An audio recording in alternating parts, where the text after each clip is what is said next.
Millions of Americans are going to receive $2,500 checks now that we're in 2024, and $1,900 checks are going out to Social Security recipients tomorrow, January 10th.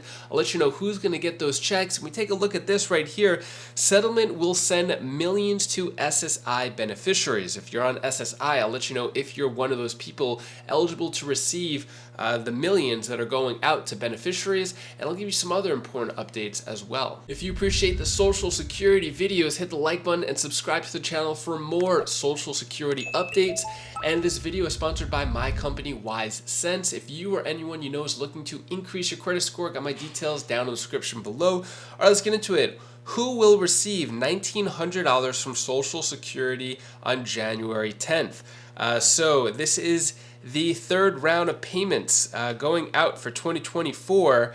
So it's actually two payments went out for 2024 so far, but this is the actual 1st to the 10th birthday check that is going out with the official COLA adjusted amount. So anyone with their birthdays between the 1st and the 10th is going to get their check on January 10th, which is a Wednesday, tomorrow. So this is going to be the first COLA adjusted amount. Do you know what you're getting so far, or is this going to be a surprise for you? Let us know down in the comments below if this increase or actually decrease is going to help out your lifestyle or hurt your lifestyle.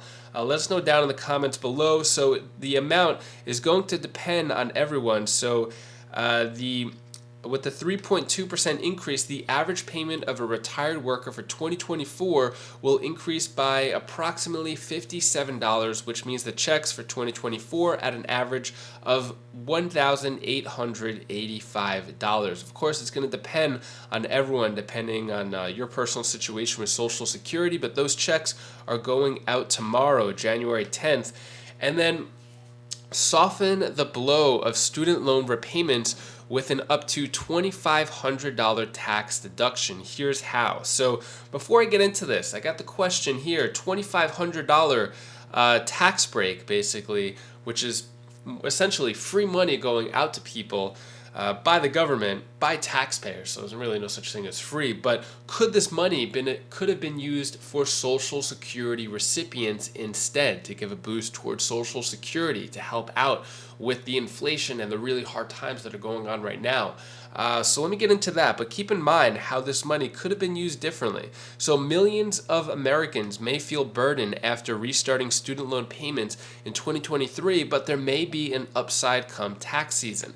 Interest on federal loans began accruing again on September 1st, and the first payments were due in October for more than 40 million Americans. If you started repaying, you may be able to take a federal deduction on the interest of up to $2,500, and you don't need to itemize to take it.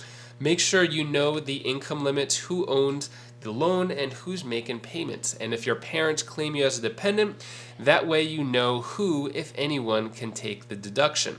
All right, so let's get into this really quick. So what are the income limits?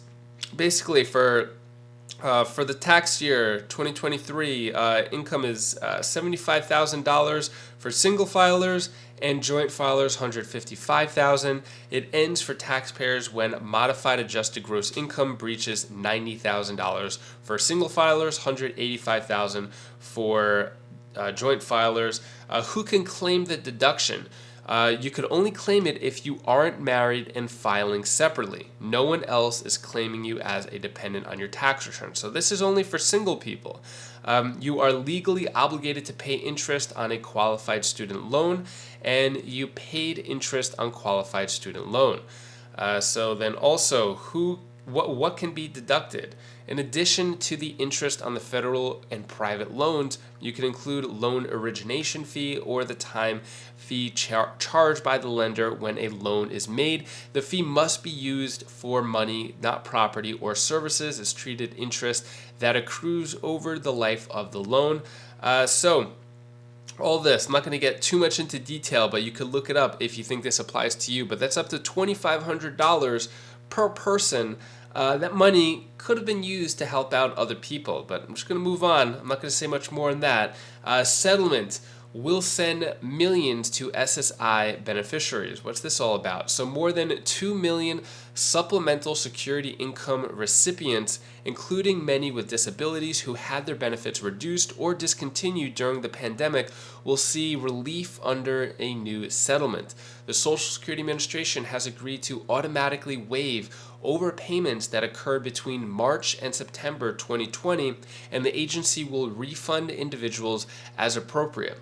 If they have already repaid the funds, remedies are also available for those who had benefit overpayments as recently as April 2023. The steps are part of a nationwide settlement reached last year to resolve a 2021 federal lawsuit that accused the Social Security Administration of wrongly slashing or cutting off SSI benefits during the pandemic. The class action suit, known as Campos vs. Kijakazi, alleged that beneficiaries were penalized after they were unable to provide information to Social Security or challenge the agency's decisions because the agency stopped processing certain paperwork and closed its field offices for more than 2 years during the pandemic.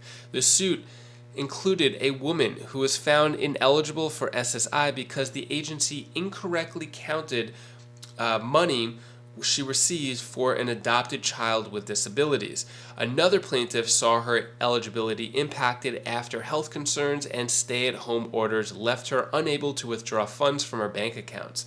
They are among millions of SSI recipients who had their benefits reduced or discontinued, according to the New York legal assistance group Justice in Aging and the law firm and Arnold and Porter, saying this: the settlement does what SSA should have done in the first place. Make sure that SSI recipients are not penalized or denied benefits essential for their survival as a result of circumstances that were outside of their control.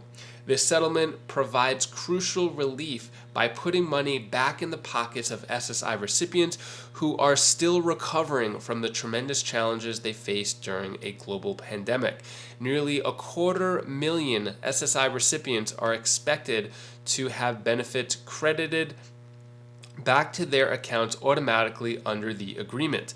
In addition, the SSA will issue internal guidance late February clarifying that COVID-19 related circumstances should be considered when faulting beneficiaries for overpayments that occurred between March 2020 and April 2023. The agency will mail a notice by the spring of 2025 to SSI recipients assessed an overpayment between March 2020 and April 2023 with the information about how to request a waiver and what COVID-19 related factors may be relevant. This is expected to benefit another 2 million SSI recipients. So let us know down in the comments below, are you one of these people where your SSI benefits got cut off? Are you expecting a check to come to help reimburse you during those hard times? Let us know down in the comments below. So it seems like problem after problem with the SSA, a very big, bulky, bureaucratic institution that is just causing so many problems. But yeah, I don't know what the solution would be to this. But anyways, that is all the news that I have for you today to hopefully brighten your day a bit. Here's my daughter Bella's tip of the day. One, go! Guys, I get the monster bleed in the closet, and that waist is bleeding. I would. Bye. If you want to see the latest bill in Congress to help out with the overpayments by the SSA, you're going to want to click this video right up here as I go into more details about what Congress is doing, what the latest is, and how this bill could help millions of Social Security recipients. So click that video now, and I'll see you in that video. Take care, be safe. Thank you for watching.